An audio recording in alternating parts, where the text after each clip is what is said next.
What's going on, everybody? Welcome to the Run Pure Sports MLB Swing for the Fences show. I'm your host, Mangone. I'm here with DC. I'm here with Big T. Well, we got to go to DC first. DC, you got the Vaughn Homer came through the good mojo with the shaved head. What's going on with the hair? Can we see? Do we have like a stripe in the middle? What's it look still like? got the stripe going on here. Yeah. My girlfriend, who's traveling at the moment for work, requested that she wanted to see it in person. So I gotta wear this thing around for another about 24 hours here, and then it'll be gone. I'll have the shaved head in full go. So I don't really go venture outside my place much and see other people. So it's all good. I'm good here in the basement. Okay, the hat that mom got you, it's getting some good use this week for sure. It does, exactly. So, love that you paid off the bet, and it looks great. And, hey, it paid off well, right? Paid off for my White Sox. I had a nice little day yesterday. I saw it they were on the slate. I was a little busy with NBA, but I said, hey, I can't miss out on the White Sox. I mean, there's no way I'm missing out against the lefty. So, played a little bit of action, had a decent day. But I didn't have as good of a day as our boy, Big T. He went out there and he shipped it all, right? Well, not all of it. He got the qualifier seat, and it's always good to take that down, as you say, Big T, for the first time. But tell the people a little bit about that sweat last night. Yeah, it was fun. We were on there talking some golf, hanging out, drinking. All of us were on there. I'm sure some of the members were on watching. It was a fun sweat. I mean, it all started with DC giving me the winner again. Andrew Vaughn, bottom of the lineup. We've talked about this all year long, but I played Billy Hamilton, who I think I talked on the show.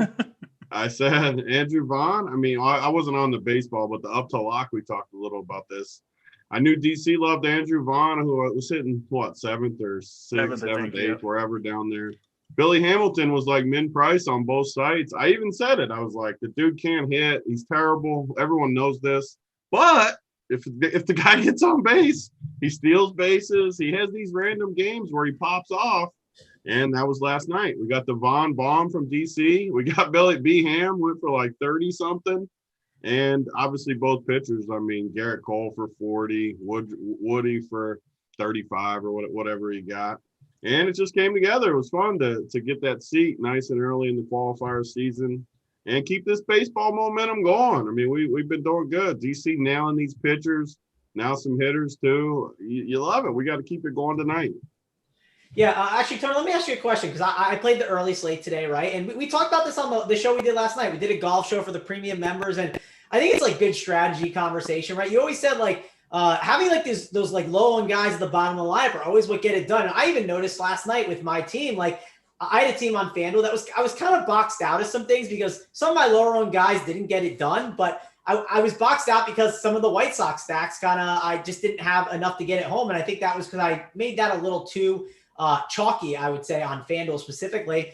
But my question to you is today, I had a decision. It was, do I play Billy Hamilton or Lamb, right? I was looking at both of them, and I thought it was a tough call because I said, hey, I think Lamb is the better play, but I thought he was a pinch hit risk, number one, because I feel like he's been pitch hit a ton. And two, I thought he'd have higher ownership. And I know ownership, again, it's not like a 17% is what he's owned, right? But Billy Hamilton's 5%. So I went with Billy Hamilton because I thought he'd be the lower owned guy. And then, of course, Lamb hits a home run. I'm not trying to play results or anything, be like, oh, should I went the other combo? But what do you think based on that ownership? Like, what's the number that makes it the right call to go to a different guy? I mean, I think whenever you can get different with those guys at the bottom, it's the right move. Granted, you're going to feel stupid when Lamb hits a bomb, and he's clearly the better play. Like, just on the surface, Lamb hitting in the 2-hole is a better play than Billy hitting in the 9-hole. Like, everyone would agree with that. But I mean, I have no idea the exact numbers, but like every big hit I've had in baseball, it's never with like 1 through 5 with chalky guys in a stack. That never happens, like ever. Because if it does, you got to beat all the damn White Sox teams. What happens when you play Vaughn and Billy down at the bottom, though? When they go off, no one can beat you. You have all the White Sox stacks pinned, which in baseball is massive. They can't. I think the worst thing you can do in baseball is play just the chalky 1 through 5, random one-off cheap guys. I mean, Lamb is a perfect example that you brought up. On the surface, he's a great play. He's cheap. He's in the 2-hole. He's facing a righty. Everything checks the box.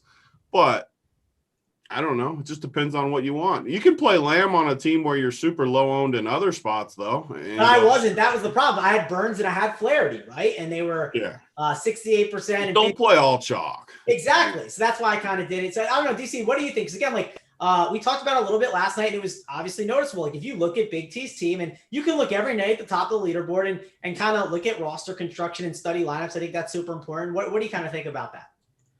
Yeah, I mean, I always kind of say I don't like to play my one-offs or mini stacks that are in like the middle of another popular stack, right? It's just so hard to beat those teams. Like, I think, it's just good strategy to kind of get away from that a little bit. And like, I don't know, like if you're fading the Reds tonight in general, right? You're not using a red stack in Coors Field. It's going to be the most popular. I don't think that's, any great secret. I wouldn't just play like Jesse Winker as my only red right in the middle of all those reds, because even if he has a good game, you're competing with all the teams that have Winker, of course, and all the teams that have Winker surrounded by all the other guys that they're going to benefit from Winker's good game himself, most likely, right? Unless it's like 2 solo home runs or something. So just things like that to, just give yourself a better chance to get to the top of the leaderboard when you do have a good night, I think are important to keep in mind. I'm totally with you on that. Again, I figured it was a good conversation to have. We talked about it a little bit last night, and I noticed it here for sure with my process today. And of course, I felt like dumb. So I was like, I like Lamb more, but at the same time, I still think it was the right decision. And those lone guys, they can help get it done for you. And it's all about your full lineup construction. So definitely stuff to look at there. But we got a nice little baseball slate today. Big T, give me like your breakdown on it. Like before diving in, I know it's like your first look, but we have a Coors slate, right? So Coors is always interesting. I see even Gary in the chat. He's like, I don't know how we get away from Coors Field. So do we just get different within Coors Field, or do we get different with our lineup, or do we fade it completely? What are you thinking here with Coors, Big T? Yeah, I mean, it's always the dilemma with Coors. It's always going to be the best plays, and it's just a matter of how chalky you want to be. I've always been more on the fade Coors type construction, especially nights like this where you have 6 games, shorter slate, not that much clear offense besides Coors. Everyone's going to want to play Coors. So if that game busts and you're not on it, like you have such a clean path to victory with teams like Boston, Oakland. I mean, some of these other teams can score 15 runs too. I mean, these are good offenses in other spots. Yeah, Coors is great. I'm not going to say not to play. If you do play Coors, the same conversation we just had where you're going to want to play Kyle Farmer in some of your stacks. But all these guys are going to be owned. I mean, it's just the way it is. So for me, most of the time I end up either full fading or just going all in and just saying I'm just jamming Coors. If Coors goes off, I'm going to make money. The problem with that, though, is you're probably not going to ship playing Coors. There's too many teams out there. There's too many combinations to beat. Whereas if you fade Coors and it busts, you have a clean path to victory, which is, as GPP players, that's what I want. Give me my clean path to victory with something I can tell. I'll take my chances. Yeah, when Coors goes off and you lose, like, it sucks. Well, whatever. That's just the way baseball is, too. Play the variance to your favor a little bit. And it's definitely tough. And like last night, another thing I can say is like I had a good team on FanDuel, right? But the problem was I had like 2 zeros from some of my Blue Jay guys that were low owned that didn't get it done. But I had Teoscar Hernandez, but like I had the White Sox and other people had them, right? And like tons of people chased me down. And it's because a lot of people were on that path. So DC, I'll talk to you. What do you do with Coors? I mean, you got the Rockies hat on. Mom bought you. Are you stacking up the Reds? You stack up the Rockies. How do you kind of handle Coors Field so far this year? Yeah, really interesting. Today's slate in general is super interesting, I think, especially for just a 6 gamer, because you do have Coors Field. Finally, good weather here in Colorado. It's going to be 75 at game time. The pitcher for the Rockies, Chichi Gonzalez, is awful, right? And this Reds team has a dangerous lineup. That 1 through 6, just tremendous hitters, kind of all of them. I mean, I think the Reds are going to go off here. And then we've got a 4K pitcher, Logan Gilbert, making his debut for the Seattle Mariners. I think he's the real deal. His first start in AAA was very good. I've heard a lot of good things about him. I've never actually seen him pitch myself, so, can't be quite as confident. But I think he's probably a 7 to 8K pitcher in, I don't know, 3 or 4 weeks. I think he's that level of talent. in a good spot at home against Cleveland. So you play him, you can kind of get all the bats you want. Like, I'm working on my lineup construction. I don't do this often, but like, I think the optimal lineup right now might leave money on the table, like over $1,000, because I want to play Gilbert. He's 4K, even with a Coors game. So kind of bizarre. The more interesting side to me, I'm probably going to play the Reds, to be honest, is the Castillo versus the Colorado side, because Luis Castillo's been a terrific pitcher over the last couple of years, but this year, man, he is really, really struggling. I can't figure out for the life of me what's wrong with him. Why isn't he missing the bats? Like, all his pitches look good. I just can't really, I think it's just a command thing. He's 6,200, right? Like, he's in play for sure going into Colorado, given what we know about him. But of course, if he continues to struggle, he's going to get punished in Coors Field. So guys like Story and McMahon Blackman are also fun plays. So you can kind of go either direction there. I wish I had a better feel and answer to that Castillo versus the Rockies question. That for me is kind of the biggest question mark on the slate. But yeah, I think the Reds are going off. We obviously recommend getting away from the chalk when you can. For me, I'll be playing the Reds top of the order. I know a lot of people will have them. I'll try to get different in a few other spots. Yeah, we'll talk about it all more when we get to the outfielders and the position players. But we'll now dive into the pitchers. But again, when it's a Coors slate, I think not all Coors slates are created equal, right? It always depends on the pricing, what teams are there, the pitchers. So that's always worth looking at. And also, everyone loves to play the opposing team when they're coming into Coors, and they always get those 9 at-bats, which is great as well.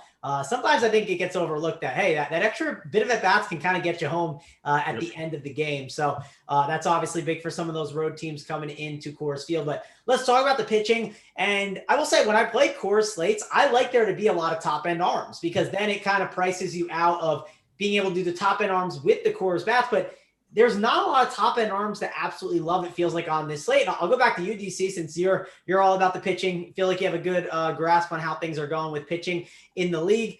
You talked about Gilbert a little bit, him being a really good option that we should go to. And sometimes we get these guys that, like, they're maybe just free squares, right? Their price is going to go up. The algorithm's not ready for it. He's just a way more talented pitcher. Sounds like you're feeling that with Gilbert, but what are you doing with some of these other pitchers on this slate? Yeah, Gilbert's going to be in my lineup. I'll just come out and say that at 4K, I think he's going to pitch well. Through only 67 pitches in his one AAA start. Again, the minor leagues didn't start their season until May, so we don't have a lot of sample size on these guys. But he's making his debut and a home matchup against Cleveland. Again, it's a rookie making their major league debut. Of course, it could go wrong, but I think he's an excellent play, and there are bats to spend up on. The top end is much harder, I think, on where to narrow down, because like I said, making my lineups, I can really afford any of these guys. It's really literally a matter of who do I think is going to put up the most fantasy points at the other pitcher spot other than Gilbert. Javier, the most expensive. I haven't really been on him much. He's kind of faltered a little bit these last couple starts, but obviously a good strikeout pitcher. We've seen upside from him. Home matchup against Texas. You have to like that. A little bit dangerous with their power, but tons of strikeout upside.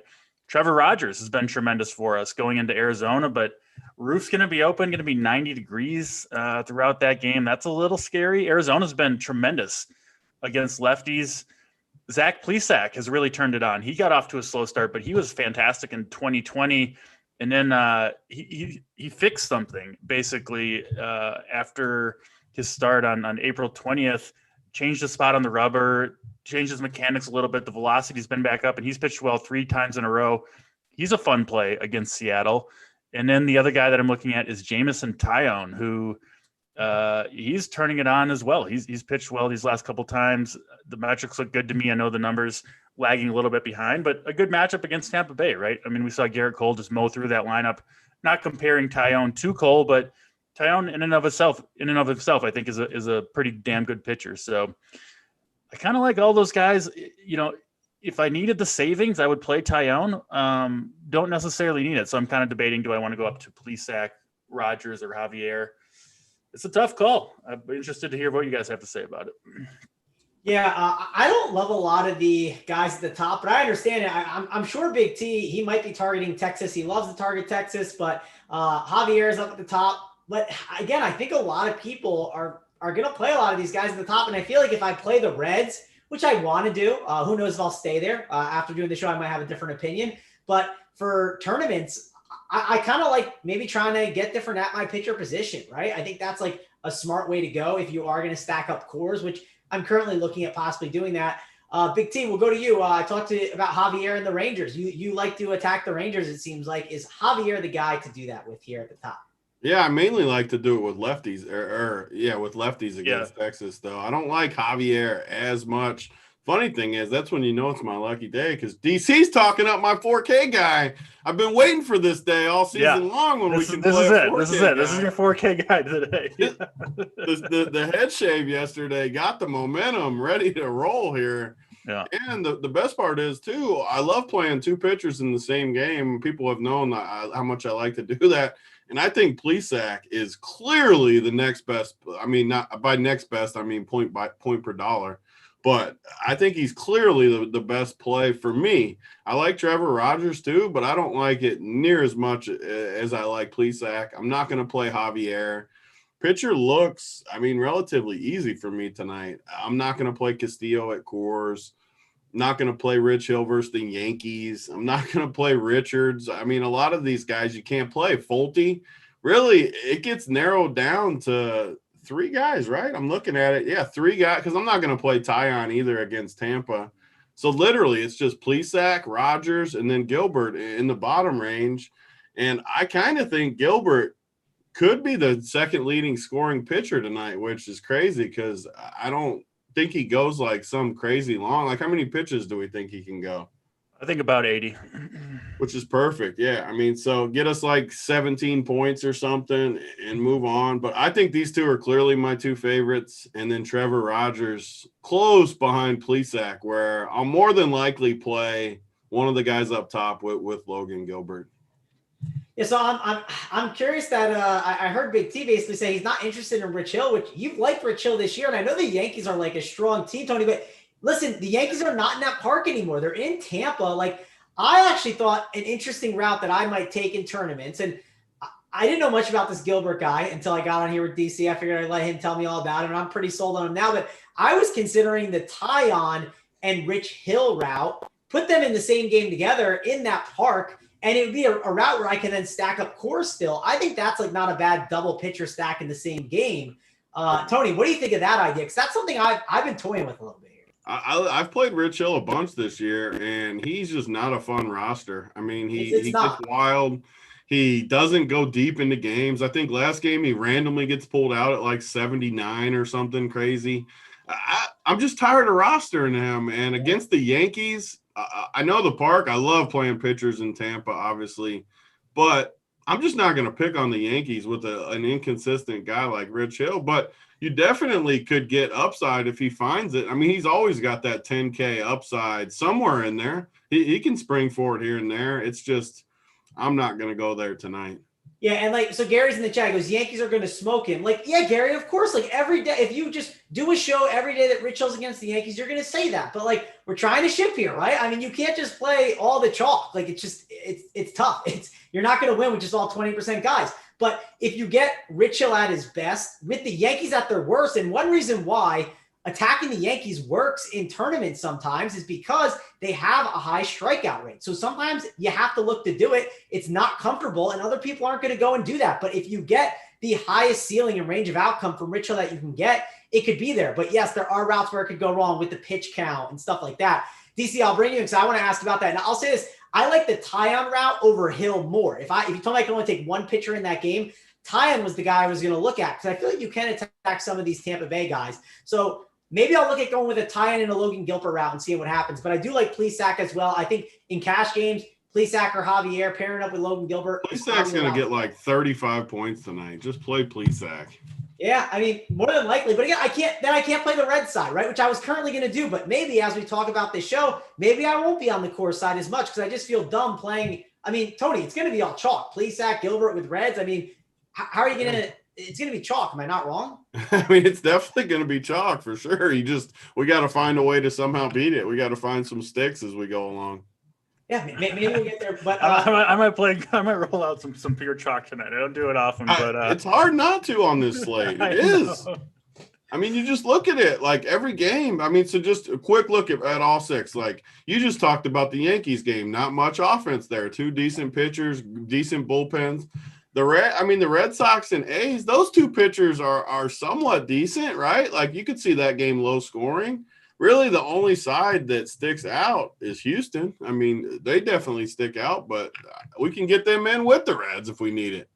Yeah, I mean, a couple ways you could get different. I don't think Tyone would be that heavily owned. I do like him, Travis. Definitely like him over Rich Hill for sure. Yeah. Garrett Richards, I think he'll be super, super low owned. He's a little bit interesting. Like you never know what you're going to get out of him, but he has incredible stuff, right? Like if he's on his game, he can certainly give you close to double-digit strikeouts. He could also completely blow up. It's just really, really hard to predict. But he's been good 3 games in a row, so could go there. And then the one thing I'm not moving off the Reds tonight. I'm sorry, I'm just not. 75 degrees in Coors Field. You got one of the worst pitchers in baseball. Fantastic lineup on the road, Coors Field. I'm playing them.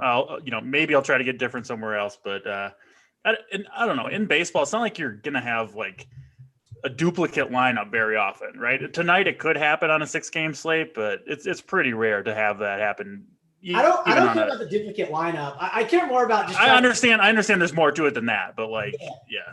I think the thing that like Gary says, you can just get different with how you stack. It's like, yeah, like, so I'm with you, right? Like, I'm definitely someone that plays a lot of chalk. Don't get me wrong. Like, I have plenty of time, but I also want to not try and have to beat like, I don't know, like 3,000 other people that have like the same construction. So that's something I'm thinking about. And like, sure, maybe the way to get different as we talk about the slate, right? Like maybe we find a pitcher like a Christian Javier, right? Like we don't maybe attack him, but maybe one of your one-offs is like a Joey Gallo, right? A guy that can have a 2-home run game and beat up a pitcher that has high ownership, right? And that's how you leverage it. Again, try to talk through scenarios of how we can take this down by playing some chalkier routes. Because again, I don't want to have to be trying to beat everyone else to try and get to the top. I mean, I want to try and find ways to get there with a little bit of a different path and try to find some leverage along the way. But it sounds like pitching-wise, Plesac sounds like overall consensus number 1.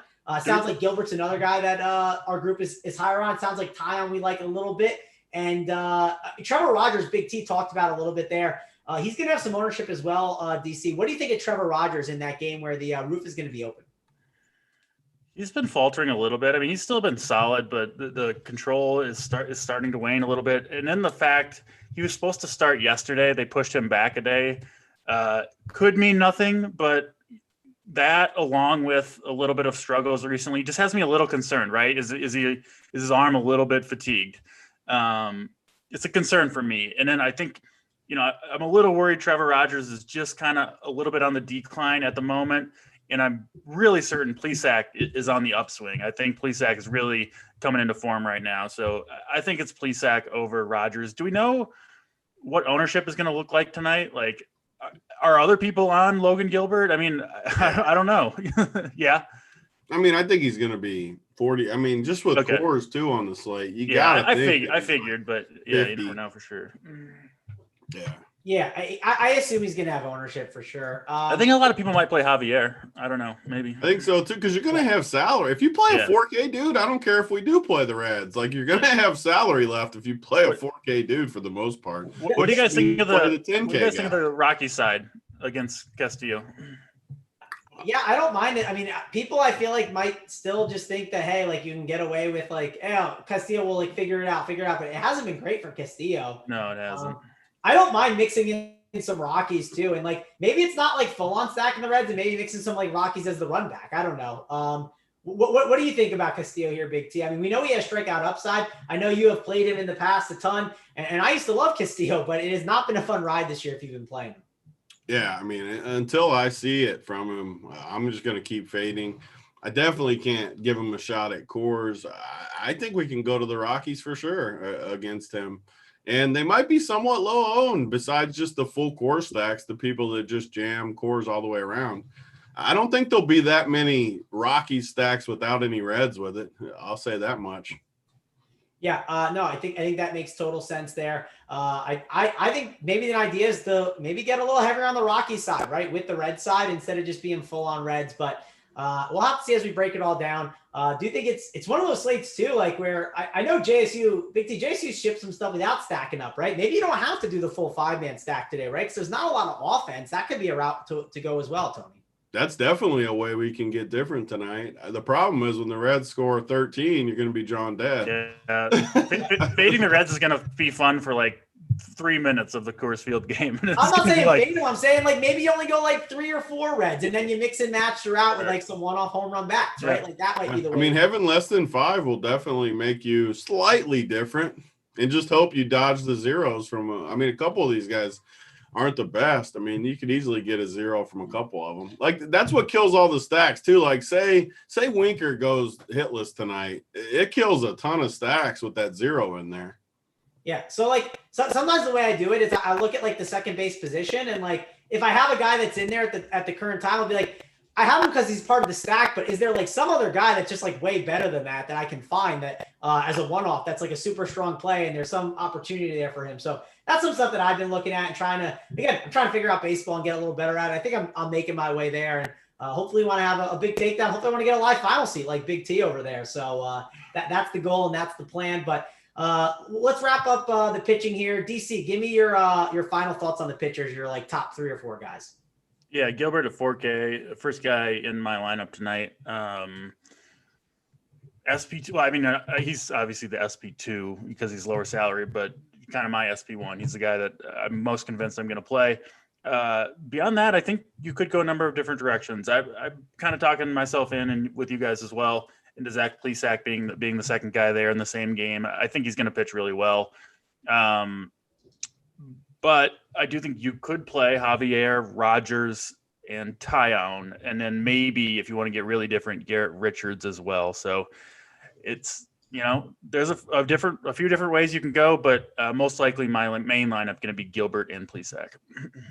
All right, Tony, I think I have him ranked. I'm pretty sold on this Gilbert guy, and again, he helps make my stuff work. So I'm in on Gilbert, but I'd say like Plesac and Tyone are probably like my 1 and 2 right now for like the second pitcher option. How about you? How are you ranking some of your pitchers?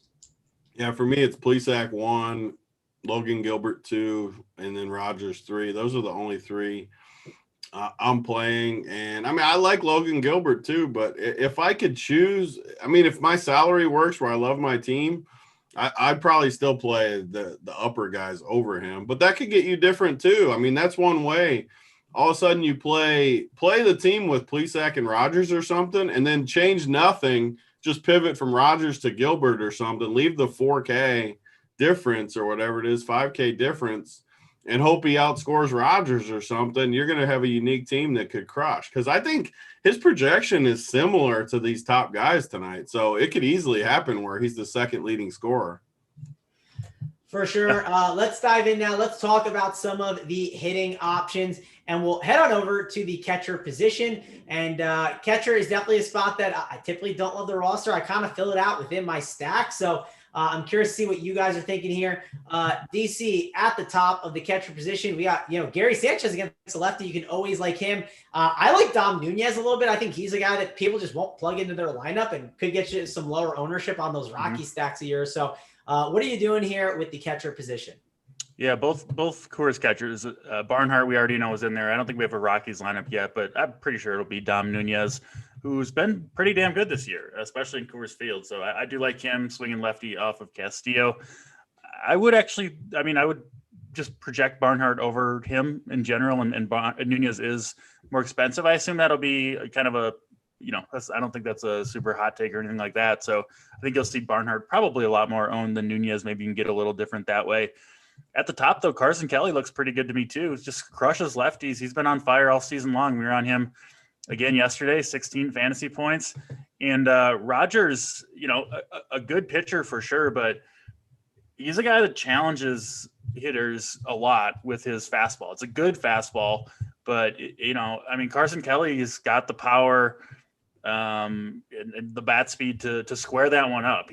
Rogers is going to give up home runs, I think, quite a few of them to right-handed hitters, just the way he pitches. So yeah, I think Carson Kelly's got a good chance to square one up against Rogers, and you probably will be leading off or hitting second tonight. So I think people will go to the Coors catchers. I kind of like pivoting all the way up Carson Kelly there. Yeah, I think that makes a lot of sense. Kelly's definitely a good option. Beaner's asking in the chat, he said, can someone comment on Gilbert on FanDuel? Do you have a comment on that, DC, of what you would do with Gilbert over there? What's his FanDuel price? Yeah, I'm pulling it up now. I'm only playing DK tonight. So yeah, his FanDuel price tag is 6.5. So it's just like, I mean, FanDuel, you can play anyone at that point. I mean, you play Gilbert and you're just like, you have all the money in the world. So the hard thing about playing Gilbert on FanDuel, I think he's going to have to pitch really, really well to get through 6 innings to get that quality start bonus, right? That's always kind of the risk with these cheaper dudes. I think the more likely we're trying to get like 5 innings of scoreless ball with, 8 strikeouts. That's kind of what I'm hoping for from Gilbert. But yeah, I mean, he's okay there. I would prefer to play Plesac at 8,400.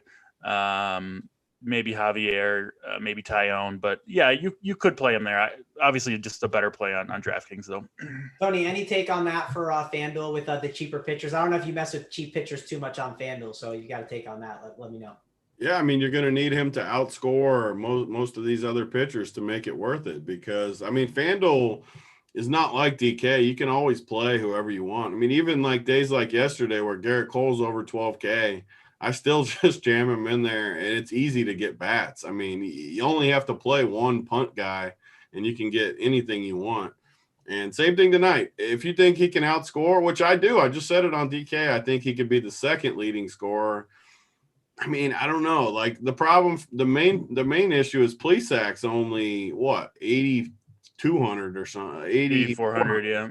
Like, I mean, that's only a 2K difference. That's one hitter tops. And I just think Plesac has a higher ceiling and probably a higher floor. So give me Plesac.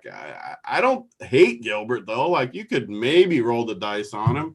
But you need some of these other guys like Plesac to get blown up. That's even like a roster construction. If you think Plesac will be crazy high owned, which I do, you could play a few Mariners bats with the Reds, and then you're different right there, and it kills 2 birds with 1 stone because Plesac obviously is going to be super chalky. Yeah, that makes a lot of sense. We did get a Rockies lineup, which we should probably talk about because there's no Trevor Story, and they go with Isaiah Joe at the second hole, right? And he's 2K. So we have him. Seriously, Isaiah Joe? That's the basketball player. Sorry, wrong guy. That's it's Connor Joe. Connor Joe. They got a guy named Connor. Is it Isaiah's brother? Might be. Who knows? But probably not. So you got Joe. He is at first base 2K, and then you have this other guy, Daza. He is a 2.2K outfielder, right? So we have some cheap options on the Rockies. What do you think that does to like? I know it's not one of those. Everyone's going to stack it now because they build it for you. They give you your cheap Rockies to put with the Reds. The Reds don't really have a first base slot either. Connor Joe. Oh, here's Connor Joe for 2K at first base. Like that was what you said in the beginning of the show, man. Going like if you get in there and you play the 2, just say you do like Javier and you like whoever else you consider. And you just go through and play Connor Joe and Daza and Trejo or whatever his name is with 5 Reds. Like, you're not going to win. Like, there's no way you're shipping with that. Yeah. Even if the game's 20-18, you're not shipping like that. Yeah, and then you also have Fuentes I know he's at third base, but he's 2. Yeah, I mean, they just literally give you all like the Rockies became way worse of plays tonight, in my opinion. Yeah. What do you think, DC? Yeah, I don't think I'm going to play many Rockies tonight, to be honest. Now, Castillo becomes kind of interesting. I probably won't do it. Doesn't obviously change the red side of it at all to me. Yeah, I don't know. I'm looking more and more like possibly leaving money on the table. But no, I'm not playing these Rockies bums against Castillo. I'm not playing Daza or Connor Joe or Alan Trejo. No, I'll pass on these guys. There's someone else can play the bumps. Yeah, I figured I'd mention it because I saw the lineup come out. I said no Story, and then I started looking at price tags, and I was like, man, this is definitely an interesting lineup here. And I know people they love their cheap core stacks. Title somewhere is licking his chops at all these. He's so happy right now. I don't even want to know what he's doing right now. Yeah, we might need a hand check. If he was on the show, we'd have to have one right now. But we can move on from the catcher there. Unless Tony, what do you got on catcher? Any final thoughts here on the catcher position? I mean, I think Tucker Barnhart obviously is clearly the top play. I mean, he's been hitting the ball good this year, 6-hole against freaking Chi-Chi. Gonna crush. Obviously, he's gonna be the chalkiest too. So yeah, you can play Dom's in there in the 6 hole. And then the 2 pivots off course would be Carson Kelly, like DC said. And then I think you could play Christian Vasquez against a lefty too in that 6 hole, obviously at Fenway. I think he could be an interesting play to he's in that same exact price range between Dom and Tucker, where I think he could be a sneaky little +1 type play. Yeah, I like that call. I think that's definitely a good one. Everyone that plays the Reds is playing Tucker Barnhart, right? So yeah, 90% of the Red stacks will have him in there. Yep, and I don't know, Winker might be the one I get off of for sure. That's when you said that, I was kind of thinking that might be not a bad idea, but we'll have to see how roster construction works. But yeah, he's been actually crushing it. I didn't realize how good he's been, but he's been absolutely crushing it. Can't even describe how bad of a play I think Connor Joe is tonight.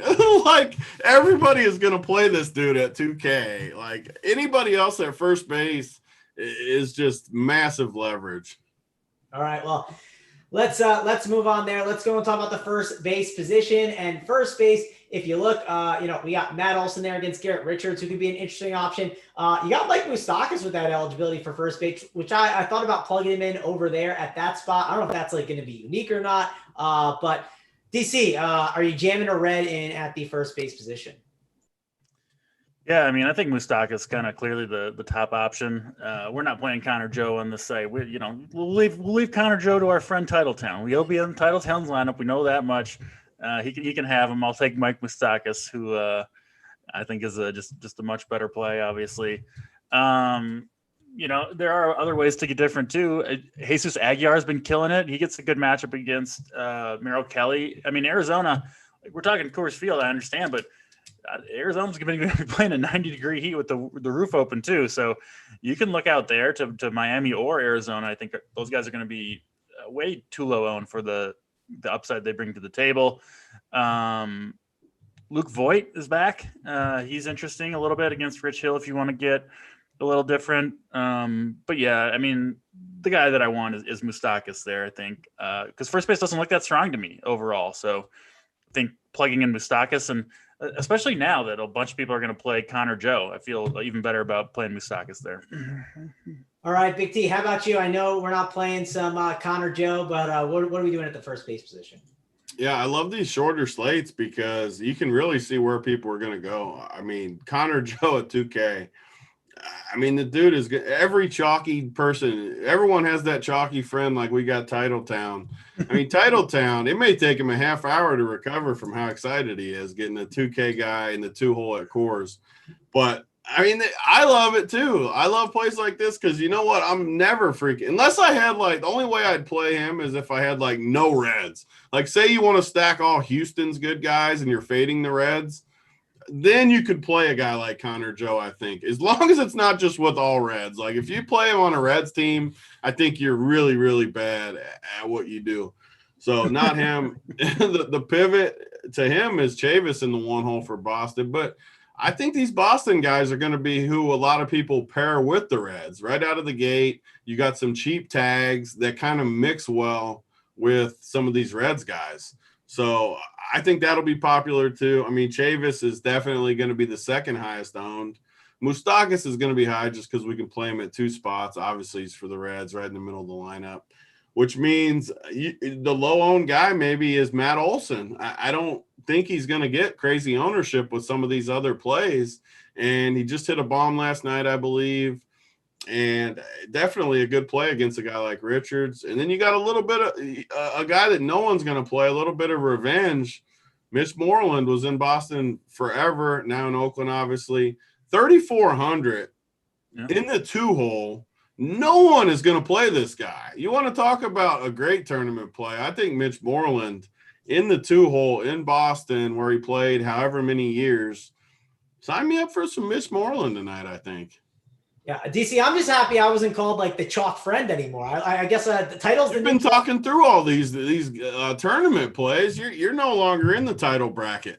That's good. I don't know if it's a good thing or a bad thing, but a great thing. You don't want to be in the same bucket as Titletown. Yeah, I want to be next to Big T with all the golf. Next to DC, look at him. Would you rather pull that hat off? Show us some good luck. Me? There it is. Look at that. Get that going. That's good mojo. Yeah. That's the good stuff there. Titletown can't bring that good mojo. Yeah, and Tony, our boy Keith Mitchell, he's already at 500, which it's a high-scoring golf. Everybody's at 500. Yeah, I know. It's everybody in the field. Oh, the cut line's going to be wild, but our boy Keith Mitchell's getting it done so far. So I had to mention, actually talked about a lot about him on that golf show. If you missed out yesterday, we had a premium show over here at Run Pure Sports. We were talking golf. A lot happened. D-Rock's shirt was off. Rubio came in with his lady and talked about picnics. Got a smooch on the camera. I believe that was the first. Dang, what I missed yesterday. Yeah, we got after it. Yeah, you missed it, DC. A lot went down on the premium golf show. So if you haven't checked out Run Pure Sports, that's some of the stuff we have. I know we'll have another show for the major. I don't know how crazy it'll be, if it'll be the same, but it was definitely an awesome time. Hoop was even on the show. It was 1 a.m. DC, and Hoop was on the screen. Oh, geez. He's probably still sleeping. Yeah. Good chance here. He is still sleeping right now after that one. But it was a great time. So check that out. Use that code RPSHeater25 to sign up and get 25% off your first payment. That way you can sign up and join and get all of the winners, get the core plays from all of the guys. Also, if you could, please hit that like and subscribe on the video. Again, helps us out a ton. We got 390 of you watching, and because YouTube is terrible, I got to refresh it and see. We're only at 93 likes. Like, that's not going to get it done. That's extremely hurtful. Very, very hurtful. So please get those likes and get those subscribes up for us. Again, helps us out a ton. Joey Work even said in the chat, I brought the good mojo with the lighthouse, Tony. I don't know if you remember do you remember all the props I was showing last night, Tony? I don't remember a whole lot once the show started, to be honest. I was in shambles. It was good times for sure. It's funny. What was the drink of choice yesterday, Big T? Whatever that wine is that JSU. Oh man, Fit Vine or whatever. Yeah. The wine that you're waiting to get DC. And have you gotten gear yet, DC? Or are you still waiting on that one as well? No gear for DC. Tough shaving my head on the show. Can't even get some RPS gear to. You gotta get DC. Can't even get an RPS hat to put on after I shave my head live on an RPS show. This is just. I mean, talk about being in shambles. DC over here can't even get a damn piece of gear. Gosh, we got to get DC some gear. We got to get John there. But we'll get Tony. We'll get Tony out the FedEx right after the show to send that gear out. That's what he does. He goes right to FedEx and gets it done there. So, let's move on though. We talked about first base. Let's go talk about second base now. And Nick Senzel, another Coors guy that's a little too cheap. That I think that's staring a lot of us in the face here. We'll go to you, Tony. What are you doing with Mr. Nick Senzel here? So if Connor Joe's the top owned, like this dude is going to be right next to him, neck and neck, like the highest owned guys in the one hole. Coors, 2 positions he's eligible at, and the 3,700 price tag. Not saying to fade him either, because obviously it's a good play if you play the Reds. But if you somehow can come off a play like Senzel in your stack, all of a sudden, if you can dodge the bullet with him, and he's the guy that somehow gets 0, you got a huge leg up because everyone is playing Nick's. I mean, Senzel and Tucker Barnhart have to be the two everyone throws in there just because of their spots and prices. So naturally, if you can go up to a guy like Altuve is $2K more expensive. I don't think he's going to be crazy owned for a 6-game slate, and he's got slate breaking upside. Obviously, I mean, the dude has tons of massive 30, 40-point games. It's just a high upside player, especially against a pitcher like Fulte, who can get bombed at times. I know we like him lefties against him, but Altuve can easily take him to the woodshed. So, and Ryan McMahon too. I think we'll get some ownership, but I mean, he's 5K, so I don't mind him. Anything but Senzel. Like if I'm playing one team tonight, I'm definitely fading Senzel, even if I play the Reds. Yeah, I mean, Senzel, you can roster him in not 1, not 2, not 3, not 4 roster spots, right? Because you can play in outfield 3 times and you can play him at second. So a lot of chances to roster him. And on FanDuel, you can roster him 5 times. I wish I could actually play him 4 times. Yeah. I should have that. He'd be loading up on Senzel 5 times. But we'll go to you, DC. What are you doing with Mr. Nick Senzel? And he's in the one hole too, which everyone loves the one hole hitters. And again, I think he's a good play, but going to be high owned. How are you handling him in your red stack? He is indeed a good play when you're talking about the projections. I think that's clear enough. Yeah, I mean, it just kind of depends on your individual roster construction, right? Like, so there are 6 good Reds. I think it ends after Barnhart. I'm not playing the guys below him. So you can go, you you can skip Senzel. I think kind of the one good way to do it is cut off the leadoff guy because he's going to be the most heavily owned. Then go 2 through 6 if you want. That's still going to be heavily owned, obviously, but you do cut off a 50% owned dude, something like that. So that makes some sense to me. Obviously, tremendous play if you want to play him. Go right ahead. McMahon, I think, is a pretty good pivot. I think he's hitting second or cleanup.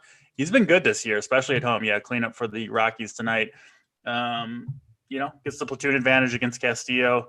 And I think most people are going to play Senzel and Suarez. So maybe that holds McMahon's ownership down just a little bit. Obviously, he has to go against a tougher pitcher as well. So I do like McMahon up there. Cheap guys, not really a lot here. I think you're going to need to put up a decent score from your second baseman because Senzel's probably doing something, right? He's probably getting 10 fantasy points in this game, to be honest. So, yeah, I kind of like to pivot to McMahon a little bit. Yeah, I'm with you on that. And Sean V said, who cares about ownership? It's a 5-game slate. Like, Tony, can you please respond? I can't respond to that one. What do you think? Those are the comments that, it just depends on what you want. Like, ownership doesn't matter on a 5. It matters more on a 5 or 6 game slate than it does on a 15 gamer. People can't be owned on a 15 gamer. On a 5 gamer, if you don't think, the truth of the matter is some people just can't grasp the concept of ownership. They just like, why wouldn't I just play the best plays? Well, I don't get it. So that's probably one of those dudes. Sorry, dude. It's literally the most important thing there is, especially in baseball. Yeah, and of course, like I don't want to have a team that's just like everyone's 1%, right? But like you don't need to. It's the full construction, right? Of course, like you want to still play good plays. You don't want to ignore. What's the team? I'm about to do it right now, just with these Coors bats. What can you put? Like, it's got to be so easy to even fit the studs. You can play like whatever you want tonight, basically. And here's another good point too to mention with like the salary thing. Like I think you said on a different show, DC, but it makes a lot of sense on this slate. What people are going to do is they're going to fill out their teams, and if they have salary remaining, they're going to try and move up from like Gilbert or someone else, and be okay with maybe keeping your pitcher. Like, don't go up to Christian Javier just to go up to him, because that's something like in past years I would just do it. Be like, oh, what pitcher can I upgrade? Just don't do that, and then your team is probably fine there. So that's I don't really think Javier is an upgrade from Zach Plesac is kind of the point that you're making. Yeah. Yes, exactly. And it's not needed to do, right? Which a lot of people will go and do because again, it's just part of the process and it's something that you naturally want to do. And it's uncomfortable to leave money on the table. So, but Tony, have you figured out your, everything you're looking at here on this one? I was just seeing how easy it is to play. It just fits too easily. Like you can play Javier. Just say you wanted to play Javier and Rogers, the two most expensive. You can literally just go right down the list. You got Tucker Barnhart, Connor Joe, Nick Senzel, Moustakas, Suarez, Winker, Daza, Tapia. Fits perfect. Right there, straight down the list. That's how ownership matters. Like, how many people you think play that exact team? You got Colorado, 1, 2, 7, and then you got the Reds, 5 of the top 6 guys. Like, how owned will that be? Like, how many copies? Yeah, there'll be duplicates tonight, no question. Yeah, and so Sean V, he said the high-owned chalk Mets won on the early slate yesterday. So I don't know. Yeah, one slate. So I don't know what that slate was, but let me just go through. I just pulled up the Mets lineup, and we're not saying to fade the Reds. We're saying we like the Reds, but we need to find a way to be different among our Reds lineups. Okay, so I just pulled up the game yesterday. Jonathan VR, he had 1 hit, 1 run, 0 RBIs. Congrats. The one hole, right? The one hole batter who's very similar to Nick Senzel. An infield player you got 6 points from. He was probably in the 3K range. Francisco Lindor, 1 hit, 1 run. Congrats. You got 6 points there. Conforto, he had a home run, right? So obviously the home run there is good. Where you made your money was with Dom Smith at the 5 hole. Kevin Pillar got 2 RBIs, a hit, a run. I don't even know if it was a home run, but he did well in the 6 hole. Peraza in the 7 hole, 2 RBIs, 2 hits. He was probably dirt cheap. That's where your money was made. And that's the point we're talking about. Not just stacking up Nick Senzel and every single Red 1 through 5, trying to find ways to be different without the lineup. And that's what Tony's saying. He says the Reds are his favorite stack of the day, but he says he might leave off Nick Senzel. And you know why? Because everyone's going to have Nick Senzel throughout their lineups and they're going to roster him in a ton of spots. Tony, anything else to add to that one? You got to get different somewhere. And if you need to understand the ownership though too. Yeah. So he said, who did he say was the winner yesterday? Who was the Mets?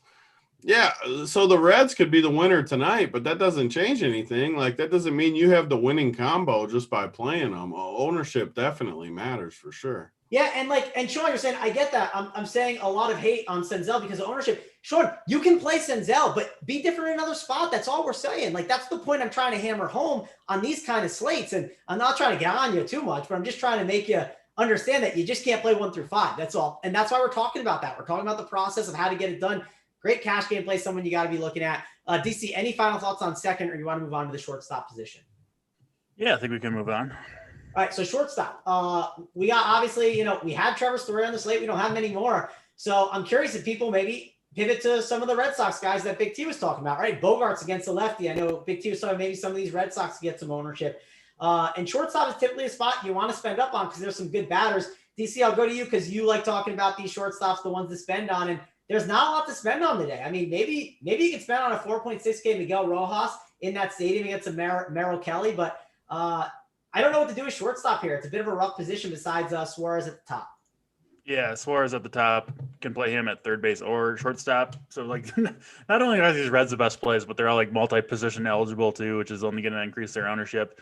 I mean, third base, we'll talk about that next, but that's kind of a thin position as well. So, yeah, you are going to see Suarez unquestionably be the highest owned shortstop on the slate. I do kind of like the Bogarts pivot a little bit because there's not that many other good options. I mean, the Astros, I think, are kind of the team that could very well match they could match the Reds against Fulte. There's no question about that. But yeah, Suarez and Bogarts at the top. Beyond that, man, there's really not a lot there. I'm sure some people are going to play Kyle Farmer. I won't. He's really, really bad at hitting. Obviously, still gets Coors Field, but just not a guy I'm going to play. He'll be over-owned, I think, tonight for how good he actually is at baseball. So yeah, probably honestly Suarez or Bogarts if you want to get a little bit different. Yeah, I think that makes sense. Tony, what about you? I mean, Suarez definitely sticks out. He's going to be one of the better options there. You can even make a case shortstop Carlos Correa. Like, we haven't talked enough about some of these guys in the Astros lineup. Like, we didn't talk even about like a Jason Castro's like a 3.2K punt in the 9-hole against Fulte, who struggles against lefties. I don't know if that lineup came out, but I think we haven't talked enough about the Astros, and I think Carlos Correa at the top could be an interesting pivot off of Suarez. What do you think there? Yeah, definitely. And Correa gets us, I know we'll get to outfielders in a minute, but the two guys I love on Houston that I want to play for sure are Yordong and Tucker, the 4 and 6 hole, obviously, and Correa falls right in the middle. So you got a little mini stack that you can play with some other guys you like, 4, 5, 6 of Houston. I love Correa, exact same price as Suarez. And the funny thing is Suarez is one of the guys I'm okay fading in that red stack. He hasn't been great, although he has started to hit a little better in the last week, which obviously is good signs for a guy like him. He's always been streaky, but it's just a natural pivot. I mean, Suarez is going to be crazy high owned though, because somehow all these Reds are eligible at multiple positions too, which gives you so much flexibility, and all these guys are going to be even more popular. But I don't know. I'm probably not going to play Xander over a guy like Suarez, though, even though I think it's a pretty good pivot. I just don't know if I can do it. You're playing Nick Ahmed against the lefty. The chat's saying Nick Ahmed against the lefty, Tony. That's what you I do like Nick Ahmed again. I'm glad they said that because I probably wouldn't have even noticed. Now that I see it, though, I'll put him in that player pool. Get him in there. Get him some work. Yeah, you gotta get Nick Ahmed some work sometimes. He is just that big of a power hitter. You got to get him in there. So. When Nick Ahmed donks twice tonight and the Reds score 15, you know who's winning, baby. Yeah, all we need is some Darren Ruff against a lefty as well, and then we know Big T is at the top for sure. But definitely, I'm sure no Nick Ahmed for you, DC. Again, I know shortstop's not the greatest today. Can you punt with it today, or can you get a little cheaper? What do you think about that? I see no punts. Nope, not punting it. No Elvis Andrews for 2.4K against Garrett Richard. You can't. I'm gonna pass. I will say, Garrett, I pulled up the game log: 3, 7, 8, 5, and 10 for Elvis, but no thanks for me either. Doesn't make it move. Let's move on to third base then. We'll talk about that position. We got at the top. We got Bregman. Something that you can look to roster. You got DJ LeMahieu against the lefty. You got Moustakas and Suarez, who both have that eligibility. A lot of guys at the top that I think you can go to. DC, I'll go to you here at third base. What are you doing at this position? Yeah, I mean, the Coors guys are good plays. We keep saying it. Suarez, McMahon. I mean, I will almost never play a hitter against my pitcher, but the shorter the slate, the more likely I am to do it. And if one of the guys is super cheap, like Logan Gilbert is, Jose Ramirez, I think you could play against him. I think he'll be lower owned because no one's going to want to do it. But Ramirez has been on fire this year. Gilbert can still get it done at 4K, no question about it, even if Ramirez has a good game. And Ramirez can also steal bases, which don't necessarily take points away from your pitcher, right? So it makes some sense from that perspective. Of course, if you want to get really different, I don't think anyone's going to have Devers, Bregman, or LeMahieu up top, probably including me. And then as Asdrubal Cabrera, I still like what I'm seeing out of him. He'll be super low owned against Trevor Rogers, but I do think Rogers is going to give up his fair share of home runs just in general. So Cabrera, decent play as a switch hitter there. Yeah, so DC, asking one more question. I don't know if you even mentioned him, but what do you think like a Kyle Farmer at 3-3? He's bad. I'm not playing him. Yeah, I know he's not good, but I know no one's going to play him within the red stacks, right? That's kind of the thought process was. And you don't think people are playing Kyle Farmer? Yeah, they will. Really? Play Kyle Farmer. Jeez, I guess. Okay. I mean, I just figured because it's a spend up position normally. We have salary. He just falls for me though, because like I for sure don't want to play Senzel in my stacks. I for sure don't want to play the dude in the 8-hole. What's his name? India. I definitely don't want to play him.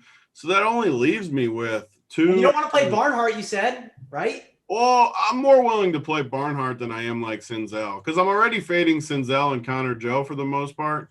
So I think you got, like DC said, I mean, if you fade both of those guys in your stack, your core stack, you got to have it narrowed down to, I don't know, like 10% of the red stacks, maybe even less, just by fading those two guys. I'm definitely not going to play India too. So, I mean, if I don't put Farmer in my bucket, I think I'm short on reds from guys that I can play. So I'm going to have a little bit.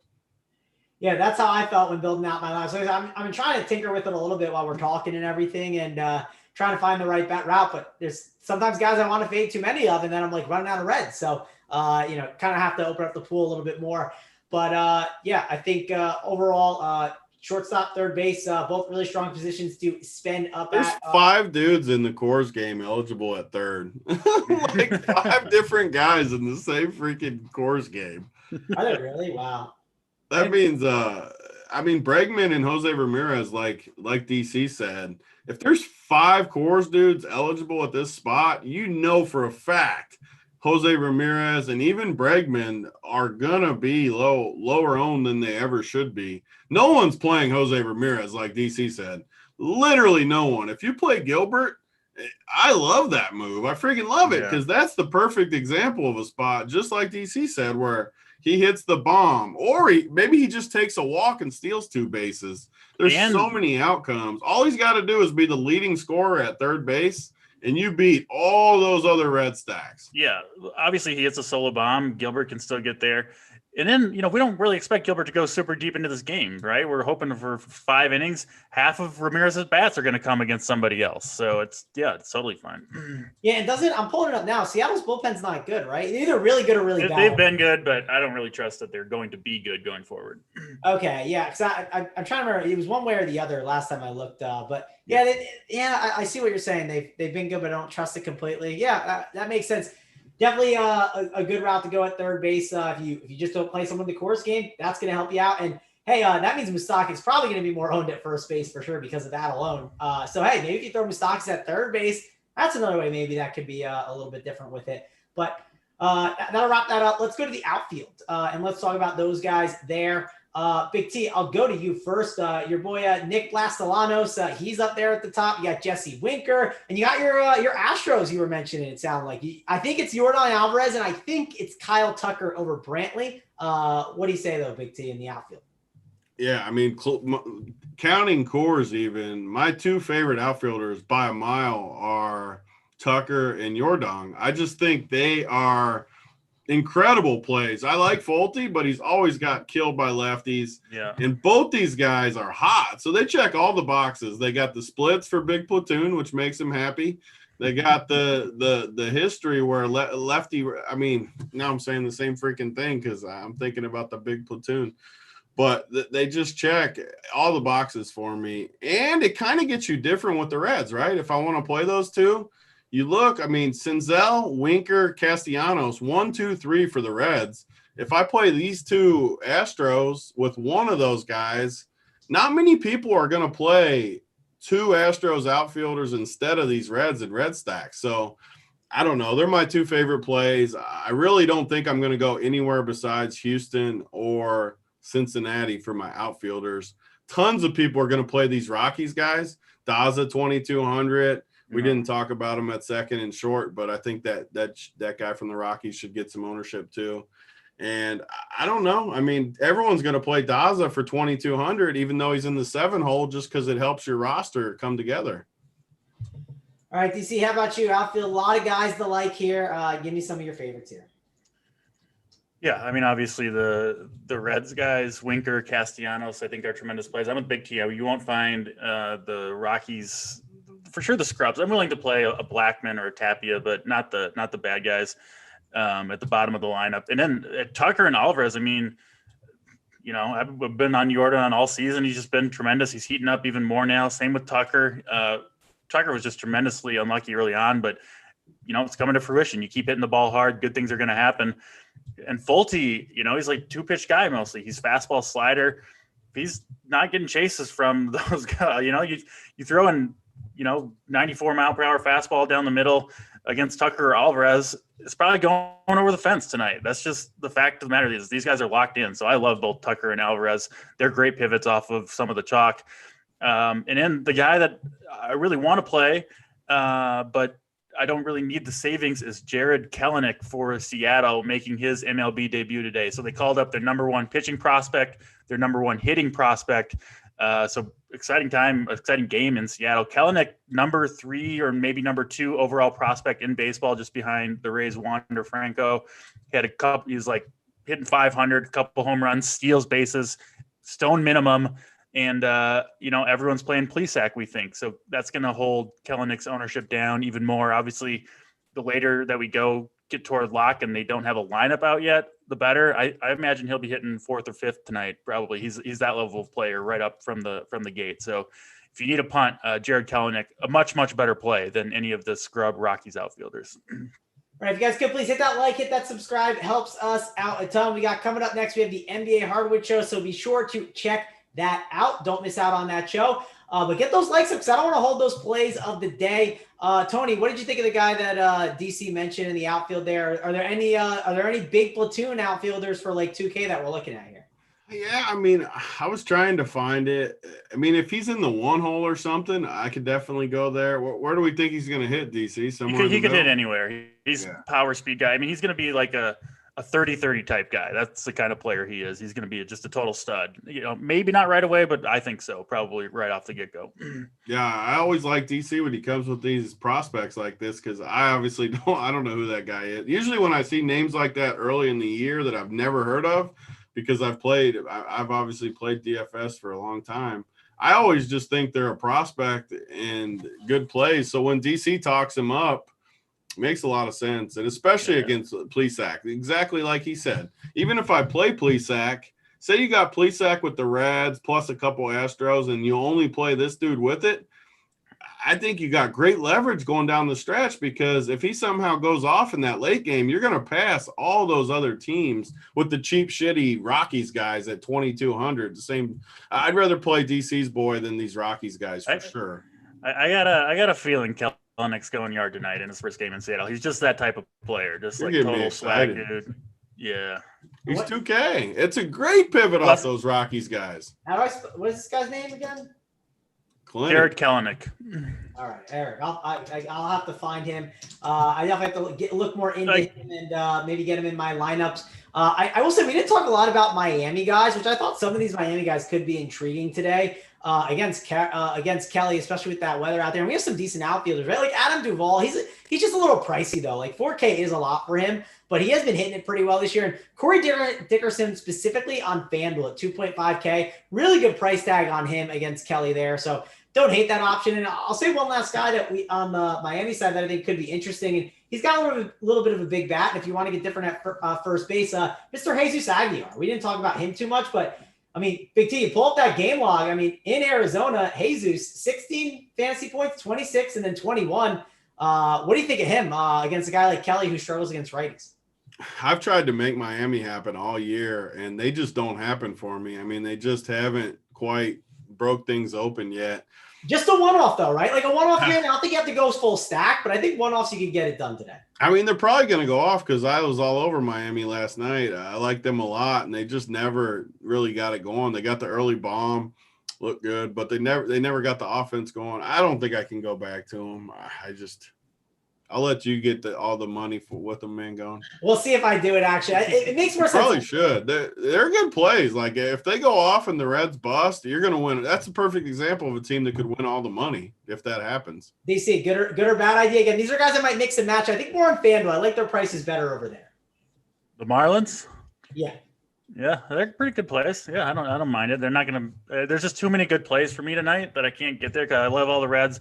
I want the Astros. I want Kelenic. I just kind of running out of spots over here. But, yeah, I don't mind it if you want to get different a little bit. Yeah, and that'll lead us to our stacks. So let's talk about them. I think you kind of just said it right there. Reds and Astros are two of my favorites for sure. I'd add Miami in there as another one that I'm looking at. But, and, of course, you could always include the Rockies in there. DC, we'll go to you. Give me your stacks. Yeah, just three for me.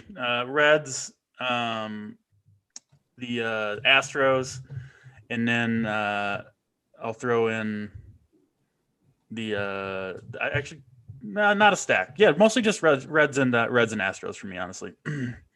All right, Big T, give me your stacks today. Yeah, I mean, Houston for me definitely is a good pivot off the Reds.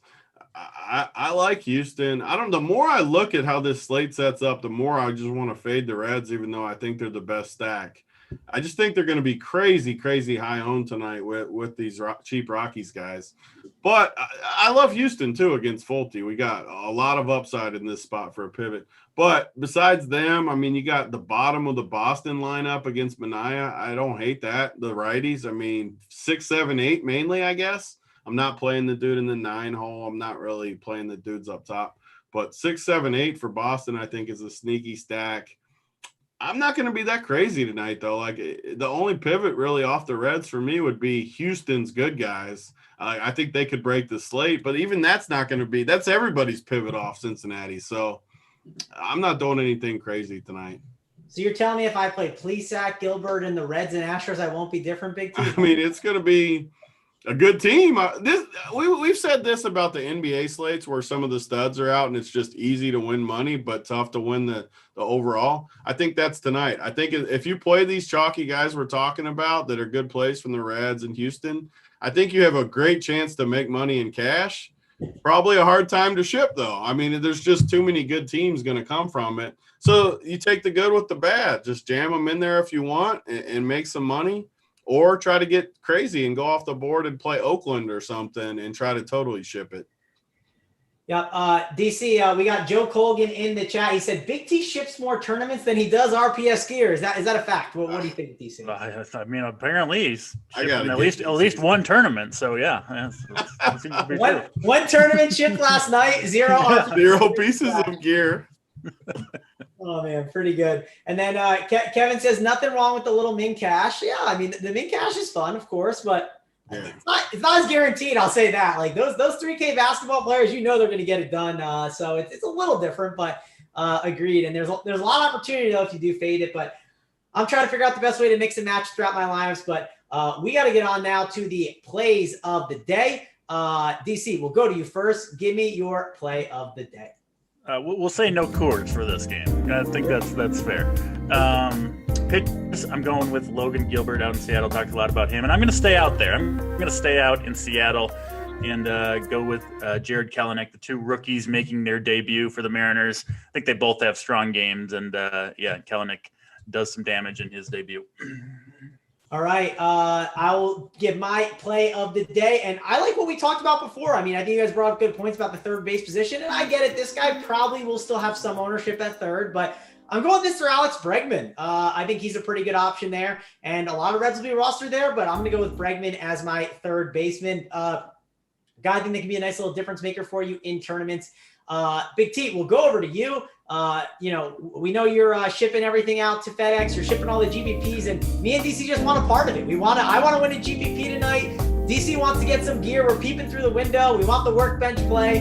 Give us your thoughts. What is the workbench play of the day? Yeah, so you take Coors off the table. I mean, the Houston guys I like are super chalky too. I'm not going to pick them either. I got to find a gym just to get. Oh yeah, I got to go with my boy. I mean, DC talked up how Rogers got pushed back a day.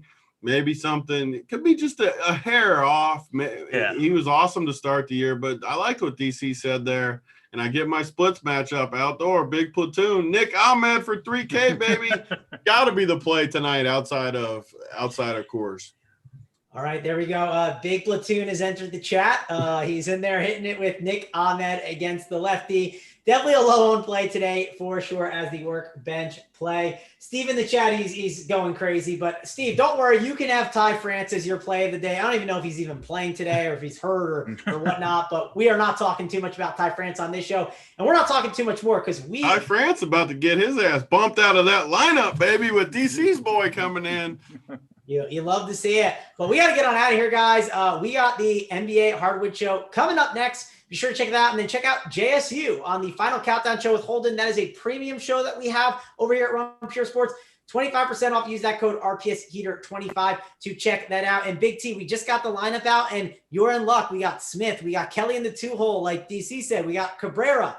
We got Escobar, Young, Rojas, Nick Ahmed down low in the lineup, and then LeCastro. So Nick Ahmed just sneaking around down there in 7th, just like Andrew Vaughn, right? There you go. Oh, yeah.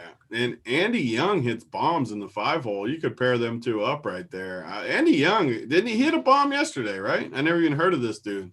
Yeah, I don't even know who this dude is either. He's at the 5-hole tonight, though. He's going to hit a bomb with Nick Ahmed. I'm taking them both. Oh, yeah, he's got some power. Andy Young, you can go Mr. Kelly at the catcher position. You can go your boy Asdrubal. You got a nice little Arizona stack there. This Andrew Young has got 4 bombs and 15 at bats so far this year. Yeah, he's on my team tonight with Ahmed. All right, well, we're going to get out of here. Thanks a lot for joining us. For me, Mangone, DC, and Big T. See you guys later.